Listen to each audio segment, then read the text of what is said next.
naay nangutana no, kaning bahin lagi ni Elias, nya nakisawsaw na pud aning Elias. So nangutana sila nga ngano man jud na Miss G, oy nga ingana man jud ang kabit. Nagikono kanang bana. Akong tubag kay kuan anang sa focus kay akong tubag makalibog baya. So ang kaning asawa or pares or partner, ang iyang awayon ang bana kung masakpan, no? Unya karon ang bana kay mo dinay man na. So murag mahadlok siya nga basig magubot na hinuon ming duha. So iyang awayon ang kabit, no ana. Ang kabit kay kampante man siya nga siya'y pilion kay tungod nga gipuno na gud siya nimo. So muna ang kabit mangaway pud nimo, isog pud ang kabit, no. Unya karon ang kabit kahibaw na siya nga siya'y naa siya feeling nga pilion siya kay ang pasalig siguro pud sa laki nga mas lami ka, mas sexy ka, ingana no mo gyud mga rason. Karon ang asawa mahadlok na nga tudo-tudohon niya away ang banak or ang iyang pares or partner kay tungod mahadlok siya nga biyaan siya unya pilion ang kabit. Okay. Karon sa daghang istorya gamay ra gyud ang nahitabo nga gibiyaan ang asawa kontra sa kabit. Gawas kung ihatod sa asawa or sa partner or itukmod gyud sa asawa or sa partner ang lalaki dito sa kabit. Ang kabit mudawat man na siya adto kay syempre mao man yung gusto. So maingon ako na nangutana Miss G nganong anak mo sila ng pares nato or kanang minyo na. Isa, guys lago, gusto silang, unsa ilang gusto kay makuha man nila. Like for example, na sila kwarta. Naa nila nga gustuhan sa laki nila. Linglahon ba? Ikaduha, naapoy ka ng dispirada gyud. I think mo gyud na top, ano bang, dispirada gyud sila nga di na sila kakitag lain.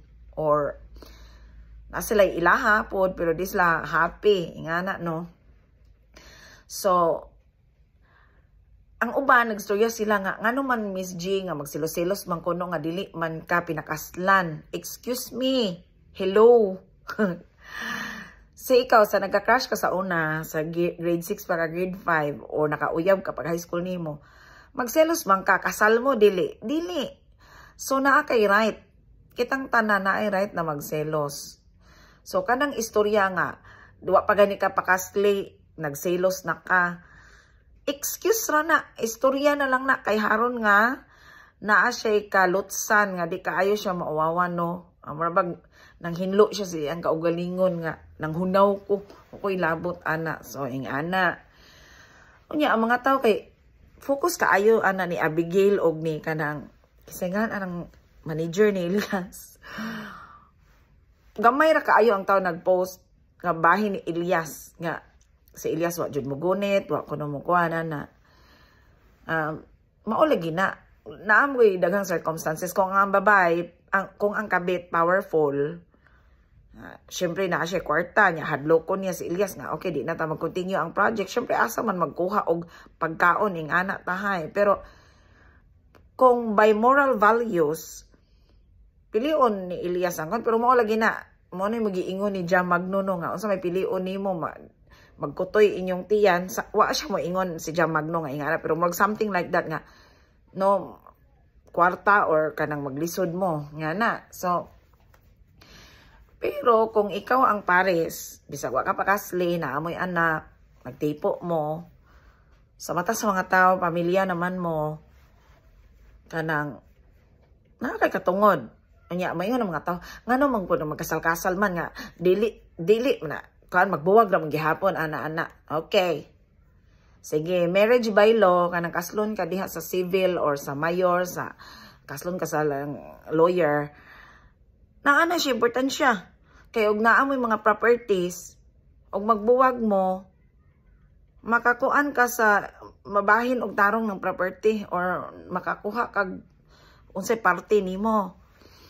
Kanang marriage by the church, ayaw na ninyo hilabti. Kay that's personal, kuanam na siya, preference nga. By religious belief, nga gi-follow sa mga tao what is right. Nga, kinahanglan, kaslon mo daan, una mo magtipo. So, mo man ay teaching sa simbahan, no? Especially for the Christian kuan. So, kana siya, decision na nila. Magpakasal sila sa simbahan. So, dili na kinahanglan nga ipakita gini mo na ang nagpakasal mo kuan kaayo sa simbahan og sa law nga haron wala na imo kan kanang kabit bisan pagpila ka kasal og gunahan gyud na mo katol gyud na siya mo katol gyud na. So mo na nga yes, dili makapugong ang marriage certificate or ang kan, pero importante na siya sa atong life in other aspect. Dili rabo tungod anang kabit-kabit. Kay nagminyo tawa man ta magunahuna nga mga bit, no, ing ana. So kabits and kanang kabits kanang mga ing ana is work of the devil. So mo nang no nagpalibot ang demonyo. Demonyo is deceiving, you know. Usahay they come very beautiful, very sexy. You know, very kuan nga puti kayog mga unsa pa na diha kigol or unsa pa na para makuan ka malingla jud ka. So ikaw pod asawa, ano imo po nang most of the time kana ra yung ihatod, no? Kung ihatod nimo ng laki dito sa iyang kabit, magdayo na sila. Pero kung di na nimo ihatod, gamay raman yata ang number of cases nga gibiyaan gyud sa bana ang asawa. So mao na or ang pares. So pangutan panglingkod mong duha, unsa may sayop, unsa may kuwang nako, unsa may kuwang nimo. Di man pwede usaray nay kuwang, no? Unya unsa man willing ba ni nato buhaton moving forward, unsa man ni. Na unsa man na in love ba jud ka ana or erst nang imuha diha nga nadara ka sa mga uwag ug uban pa. So, mga daghang situation, no, nya mo lagi na kay sa katong nangutana kung anong good na girl kanang social media ba, so wata kay bawo gyud really nya apil-apil lang punta ani char lang para nata i-post. So mo na siya, salamat sa nangutana, pero by all means imo gyung kuhaon ang unsay imo jong bawion ang imuha kung willing pud siya mo restore sa inyong relationship. Pero kung dili na, dili lang pud ta mamugos, uy, kay lisod po na mamugos ta, no? Luoy po. So, mauna siya.